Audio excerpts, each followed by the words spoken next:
Hi students, I am V. Jyoti, lecturer in MPHW Female from Government Junior College, Bhimlavada. In MPHW Female group, paper 1, the subject is midwifery. In this midwifery subject, first topic is the human reproductive system, that is first unit. In this first unit, part 1, today I am going to take the class. So, human reproductive system is of two types, female reproductive system and male reproductive system. So, in this figure, we can see the female and male reproductive system organs. Coming to the introduction, human reproductive system is very important system for the production of children. In human reproductive system, there are female and male reproductive systems. These reproductive organs are situated in the pelvis in females, but in the male, these organs are out of the pelvis. Female reproductive organs secretes the hormones progesterone, estrogen, prolactin, and the male reproductive organ secretes the testosterone hormone. Human reproductive system అనగా మానవ ప్రత్యుత్పత్తి వ్యవస్థ. ఇది మనకు చాలా ముఖ్యమైన వ్యవస్థ అని చెప్పవచ్చు. అయితే పిల్లల జన్మించడానికి మనకు ఈ ప్రత్యుత్పత్తి వ్యవస్థ అనేది చాలా ముఖ్యమైనది. ఈ మానవుని ప్రత్యుత్పత్తి వ్యవస్థ మనకు రెండు రకాలు, ఒకటి స్త్రీ ప్రత్యుత్పత్తి వ్యవస్థ, రెండవది పురుష ప్రత్యుత్పత్తి వ్యవస్థ. అయితే స్త్రీ ప్రత్యుత్పత్తి వ్యవస్థకు సంబంధించిన అవయవాలన్నిటిది కూపకం యొక్క లోపలి వైపు నిర్మితమై ఉన్నవి. అదేవిధంగా పురుష వ్యవస్థకు సంబంధించిన అవయవాలు కూపకం యొక్క వెలుపలి వైపుగా పురుషుని లోపల ఉంటాయి. అయితే స్త్రీ ప్రత్యుత్పత్తి వ్యవస్థ యొక్క సంబంధించిన అవయవాలనేటివి మనకు కొన్ని హార్మోన్లను ఉత్పత్తి చేయడం జరుగుతుంది. అవి ప్రొజెస్ట్రాన్, ఈస్ట్రోజన్ అండ్ ప్రొలాక్టిన్. అదేవిధంగా పురుష ప్రత్యుత్పత్తి వ్యవస్థకు సంబంధించిన అవయవాలు కూడా హార్మోన్లను ఉత్పత్తి చేస్తాయి. అవి ఏమిటి అంటే టెస్టోస్టెరాన్ అనే hormone. So next will see the topic female reproductive system. Female reproductive system is divided into three parts based on its structure and functions. They are, first one is the external genitalia or external reproductive organs. Second one is the internal genitalia or internal reproductive organs. Third one is the accessory organs. Female reproductive system అనగా స్త్రీ ప్రత్యుత్పత్తి వ్యవస్థ. ఇది దాని యొక్క పనిచేసే విధానాన్ని మరియు దాని యొక్క నిర్మాణాన్ని ఆధారం చేసుకొని మనకు స్త్రీ ప్రత్యుత్పత్తి వ్యవస్థను మూడు రకాలుగా విభజించడం జరిగింది. ఒకటి బాహ్య అవయవాలు, ఎక్స్టర్నల్ జెనైటాలియా, ఇంటర్నల్ జెనైటాలియా అనగా అంతరవయవాలు, యాక్సెసరీ ఆర్గన్స్ సహాయకారిక అవయవాలు. First will see the external reproductive organs. In this reproductive organs we can see the organs vulva, mons veneris, labia majora, labia minora, Bartholin glands, clitoris, vestibule, urethral orifice, vaginal orifice, perineum. External reproductive organs అనగా బాహ్య అవయవాలు. ఇందులో vulva అనగా భగము లేదా యోని, మాన్స్ వెనరిస్ యోని దిమ్మ, లేబియా majora బయటి పెదవులు, లేబియా మైనోరా లోపలి పెదవులు, బార్థోలిన్ గ్లాండ్స్ అనగా బార్థోలిన్ గ్రంథులు, క్లిటోరిస్, వెస్టిబుల్ అనగా యోని మార్గం, యురేథ్రల్ ఆరిఫైస్ మూత్రద్వారము, వెజైనల్ ఆరిఫైస్ యోని ద్వారము, పెరినియం విటపం. ఇవన్నీ కూడా బాహ్య ప్రత్యుత్పత్తి వ్యవస్థకు సంబంధించిన అవయవాలు. Next will see the internal organs. The internal organs of the female reproductive system are vagina, uterus, uterine tubes, ovaries. Here we see the picture. The internal organs present in this under the downwards vagina, upon that cervix, upon that uterus, beside the uterus the fallopian tubes, below the fallopian tubes the ovaries are presenting here. Internal organs అంతరవయవాలు ఏమేమి అంటే vagina భాగము, uterus గర్భాశయము, మూడవది uterine tubes అనగా అండనాళాలు, నాలుగవది ovaries అండాశయాలు.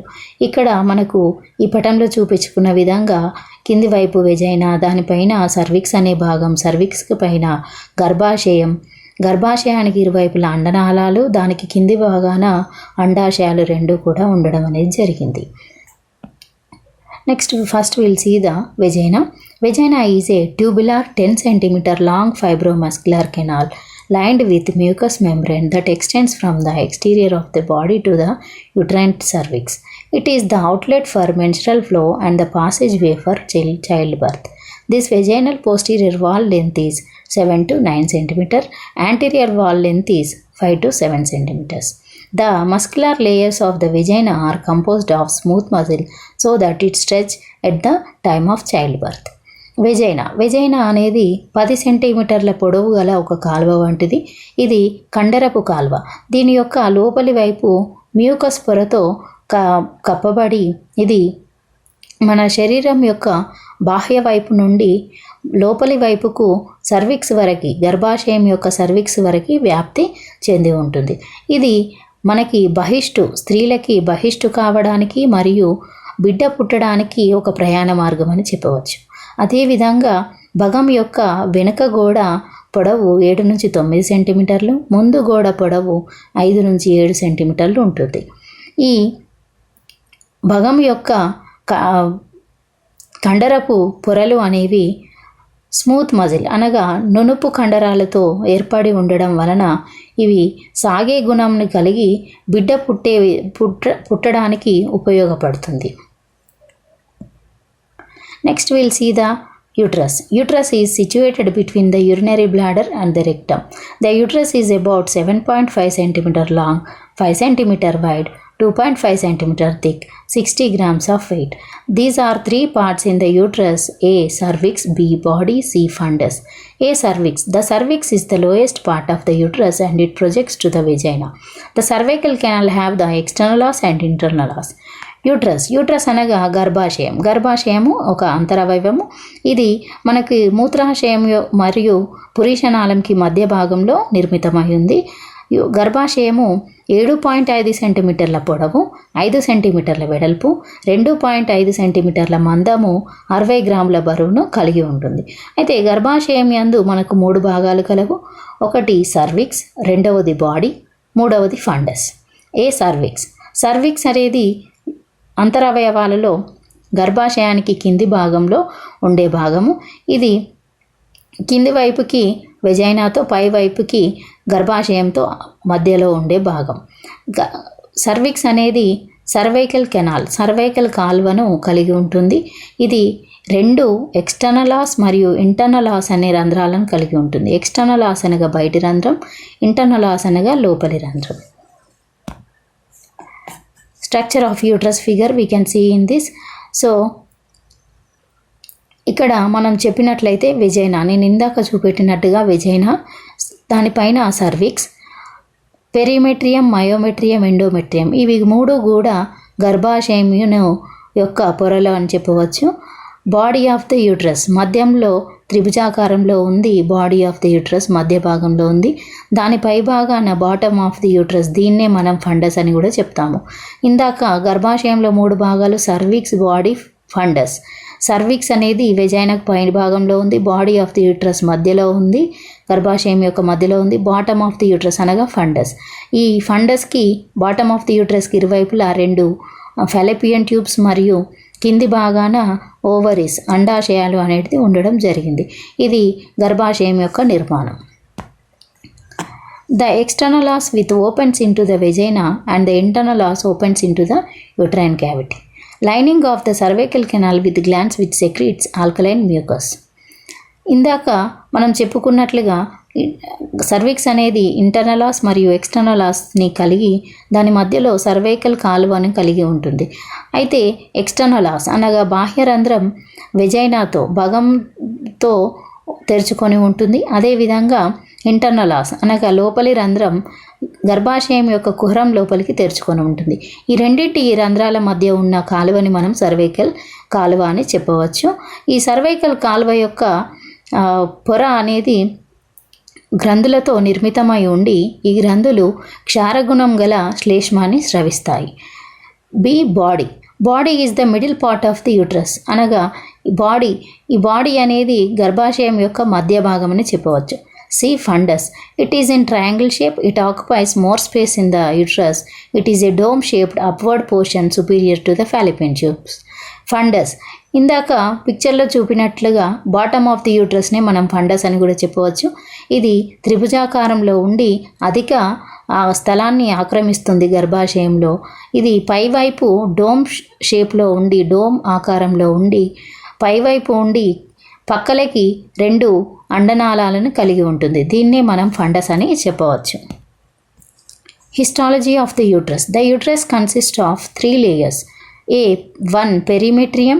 It is outer layer. It is composed of single squamous epithelium and areolar connective tissue. 2. Myometrium. It is middle layer of the uterus. It is thickest in the fundus, thinnest in the cervix. During childbirth, these layers will coordinate contractions to expel the fetus from the uterus. 3rd, endometrium. It is the inner layer of the uterus. It is highly vascularized. It has epithelial glands.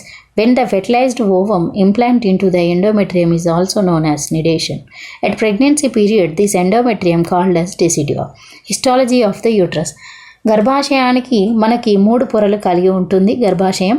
అందులో ఒకటి perimetrium బయటి పొర, myometrium మధ్య పొర, endometrium లోపలి పొర. Perimetrium అనేది బయటి పొర. ఇది సింగిల్ స్క్వామస్ ఎపిథీలియం అనగా పొలుసులు గల ఎపిథీలియం అనే పొరతో మరియు ఏరియోలార్ సంయోజక కణజాలంతో నిర్మితమై ఉన్నది పెరిమెట్రియం పొర అని చెప్పవచ్చు. మయోమెట్రియం అనగా మధ్య పొర, గర్భాశయం యొక్క మధ్య పొర. ఇది గర్భాశయం యొక్క ఫండస్ భాగం అంటే పై భాగం యందు మందంగా ఉండి సర్విక్స్ యందు పల్చగా ఉంటుంది. During child birth this layer will coordinated contractions అనగా గర్భాశయం నుండి బిడ్డ బయటికి వచ్చే అప్పుడు బిడ్డ పుట్టడానికి గర్భాశయ సంకోచ వ్యాకోచాలను జరుపుతూ బిడ్డను బయటికి నెట్టివేయడానికి ఈ మయోమెట్రియం పొర అనేది ఉపకరిస్తుంది. 3ది ఎండోమెట్రియం అనగా లోపలి పొర. It is the inner layer of the uterus అనగా లోపలి పొర అని చెప్పవచ్చు. గర్భాశయం యొక్క లోపలి పొర. ఇది మనకి అధిక రక్త ప్రసరణను కలిగి ఎపిథీలియల్ గ్రంథులను కలిగి ఇది ఫలదీకరణ చెందిన అండాన్ని తీసుకోవడానికి సిద్ధంగా ఉంటుంది. ఇది ఈ విధంగా ఫలదీకరణ చెందిన అండాన్ని అది తీసుకోవడం వలన తీసుకొని ఆ అండము ఎండోమెట్రియం పొర లోపలికి చొచ్చుకొని పోవడాన్ని ఇంప్లాంటేషన్ లేదా నిడేషన్ అని అంటాము. అయితే ఈ ఎండోమెట్రియం పొరను గర్భవతి సమయంలో మనము డెసిడ్యువా అని అంటాము. డెసిడ్యువా అని ఎందుకు అంటాము అనంటే ఈ గర్భవతి సమయంలో ఎండోమెట్రియం పొరకు అధిక రక్త సరఫరా, అధిక నాడీ సరఫరా జరిగి ఇది ఒక బెడ్ వలె, ఒక దిండు వలె తయారై మెత్తగా ఉంటుంది కాబట్టి దీన్ని డెసిడ్యువా అని అంటాము. The decidua is of 3 types. A. Decidua basalis, B. Decidua capsularis, C. Decidua vera. Position of the uterus. The 4 ligaments are helping the uterus to stay in the own place. Ligaments are broad ligaments, round ligaments, transverse cervical ligaments, uterosacral ligaments. The decidua is of 3 types. ఇందాక చెప్పినట్లుగా డెసిడ్యువా అనేది తిరిగి మళ్ళీ మనకు 3 రకాలుగా విభజించబడింది. ఎందుకనగా డెసిడ్యువా అనేది ఒక మెత్తని దిండు వలె తయారవుతుందని చెప్పాను. సో అంత మందం ఉన్న డెసిడ్యువా అనేది మళ్ళీ మనకు 3 రకాలుగా విభజించారు. అది ఏ డెసిడ్యువా బేసాలిస్, బి డెసిడ్యువా క్యాప్సిలారిస్, సి డెసిడ్యువా వేరా. ఈ 3 కూడా డెసిడ్యువాకు సంబంధించిన పొరలు. అయితే పొజిషన్ ఆఫ్ ది యూట్రస్ అనగా గర్భాశయం యొక్క స్థితి. గర్భాశయం తన స్థానంలో ఉండడానికి మనకు 4 రకాల లిగమెంట్స్ అనేటివి ఉపయోగపడుతున్నవి. అవి ఏవి అంటే ఒకటి బ్రాడ్ లిగమెంట్, రెండవది రౌండ్ లిగమెంట్, మూడవది ట్రాన్స్వర్స్ సర్వైకల్ లిగమెంట్, నాలుగవది యూట్రోసాక్రల్ లిగమెంట్స్. ఈ లిగమెంట్స్ వలన గర్భాశయం అనేది తన యథాస్థానంలో ఉండడానికి ఈ లిగమెంట్స్ అనేటివి ఉపకరిస్తున్నవి. Next we will see the blood supply to the uterus. Internal iliac artery is divided into 2 uterine arteries. Abdominal aorta are divided into 2 ovarian arteries. These arteries are supplying oxygenated blood to the uterus. Uterus veins attaching to the internal iliac veins. These veins are supplying deoxygenated blood. Nerve supply. Sympathetic nerves are functioning for the uterus. Blood supply to the uterus. గర్భాశయానికి రక్త సరఫరా జరగడం ఏ విధంగా జరుగుతుంది అంటే internal iliac ధమనులు 2గా విభజించబడి గర్భాశయపు ధమనులుగా ఏర్పడుతున్నవి. అదేవిధంగా ఉదరపు బృహద్ధమని 2గా విభజించబడి అండాశయపు ధమనులుగా విభజించబడుతున్నవి. ఈ అండాశయపు ధమనులు మరియు గర్భాశయపు ధమనులు 2 కూడా మనకి గర్భాశయానికి మంచి రక్తాన్ని తీసుకుపోతున్నవి. అదేవిధంగా చెడు రక్తాన్ని గర్భాశయపు సిరలు ఇంటర్నల్ ఇలియాక్ వెయిన్స్ ద్వారా తీసుకుపోతున్నవి. నర్వ్ సప్లై నాడీ సరఫరా. సింపాథెటిక్ నర్వ్స్ సింపాథెటిక్ నాడులు గర్భాశయానికి నాడీ సరఫరాను అందజేస్తున్నవి. Functions of uterus. Functions of uterus. The functions is, it is functioning in the menstruation, it receives the fertilized ovum, it supplies oxygen and nutrients to the fetus. During delivery, to expel the baby from the uterus, it gives contractions and retractions. It comes to the normal position at puerperium. Functions of uterus అనగా గర్భాశయం యొక్క విధులు. గర్భాశయం మనకి ఏ విధంగా ఉపయోగిస్తుంది అని అంటే, మొదటిది ఇది మెన్సురేషన్ అనగా బహిష్టు యందు గర్భాశయం పనిచేస్తుంది. అదేవిధంగా ఫలదీకరణ చెందిన అండాన్ని తీసుకుంటుంది, అనగా తీసుకోవడమే కాకుండా అభివృద్ధి పరుస్తుంది. It supplies oxygen and nutrients to the fetus అనగా గర్భాశయం లోపలున్న పిండానికి ప్రాణవాయువును మరియు పోషక పదార్థాలను అందజేస్తుంది. During delivery, to expel the baby from uterus, it gives contractions and retractions. ప్రసవ సమయంలో గర్భాశయం లోపలున్న బిడ్డను బయటికి తీసుకురావడానికి గర్భాశయపు సంకోచ వ్యాకోచాల వలన బిడ్డకు బయటకు రాబడుతుంది. It comes to the normal position at puerperium. చివరికి ఈ గర్భాశయము గర్భవతి సమయం తర్వాత, ప్రసవం తర్వాత తిరిగి తన యథాస్థానానికి బాలింత కాలంలో దాని యథాస్థానానికి అది చేరుతుంది. Next will see the fallopian tubes. These uterine tubes are two beside fundus of the uterus.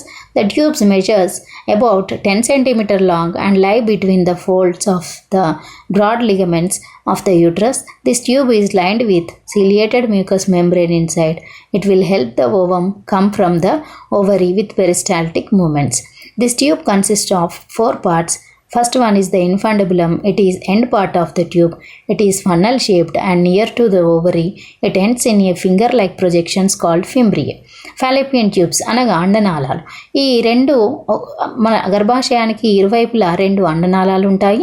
అవి ఫండస్ ఆఫ్ ది యూట్రస్ అనగా గర్భాశయం యొక్క ఫండస్ భాగం నుండి ఇరువైపులా కూడా 2 అండనాళాలు కలిగి ఉండడం జరుగుతుంది.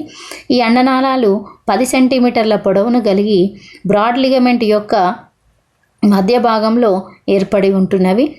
ఈ అండనాళాల లోపల భాగం సీలియా మ్యూకస్ పొరతో తయారు చేయబడి ఉండడం కారణంగా అండాశయం నుంచి విడుదలైన అండము పెరిస్టాల్టిక్ చలనాల ద్వారా అండనాళం ద్వారా గర్భాశయానికి చేరడం అనేది జరుగుతుంది.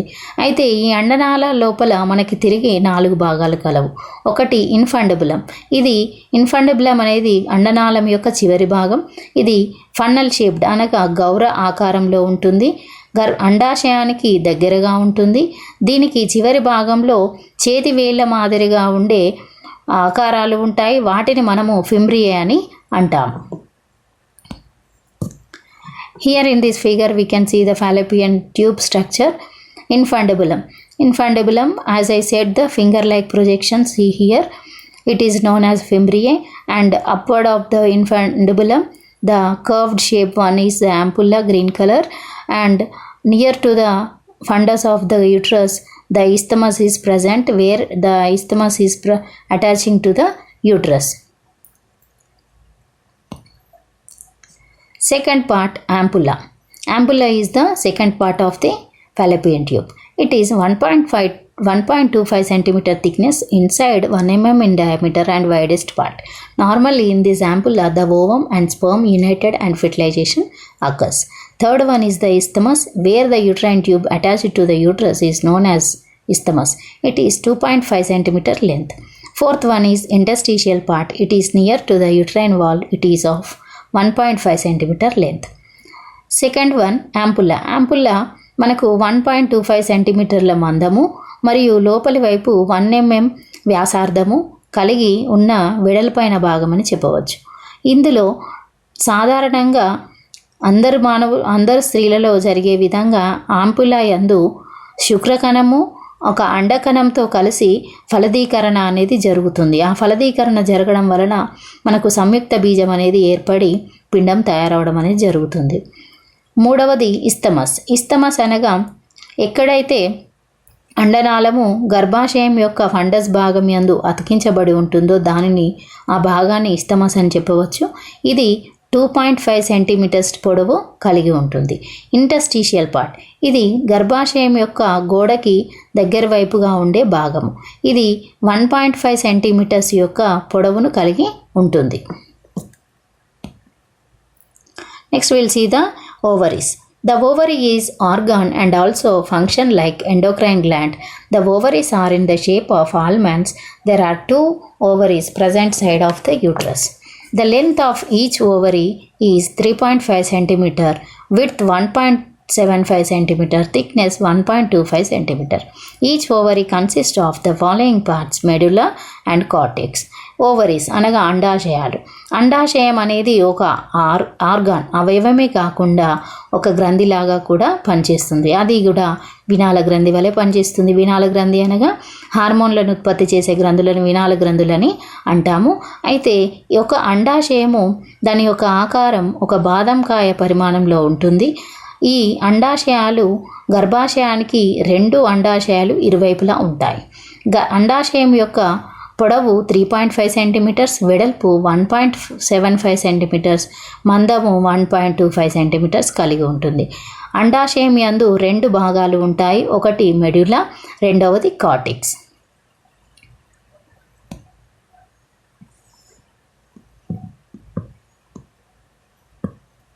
First one is the medulla.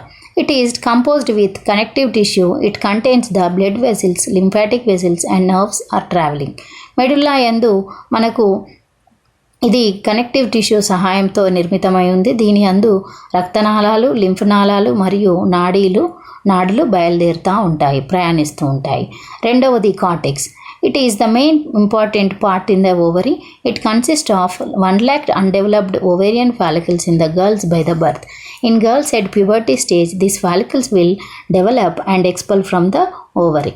Blood supply, ovarian arteries, nerve supply, ovarian plexus.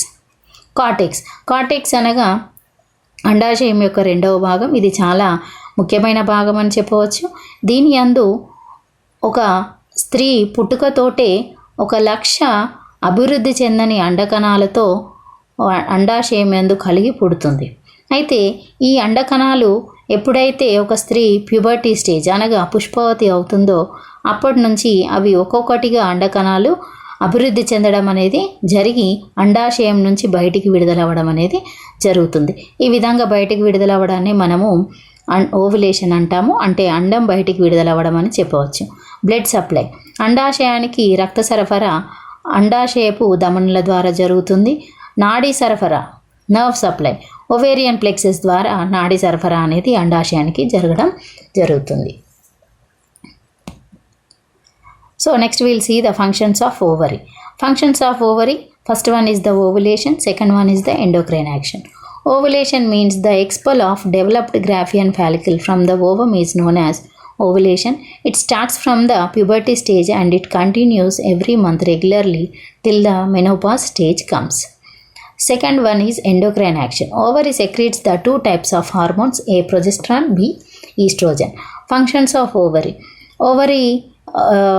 Ovary అండాశయం యొక్క విధులు ఒకటి ఓవులేషన్ అనగా అండం ఉత్పత్తి అవ్వడం, రెండవది ఎండోక్రైన్ యాక్షన్ హార్మోన్లు పనిచేయడం.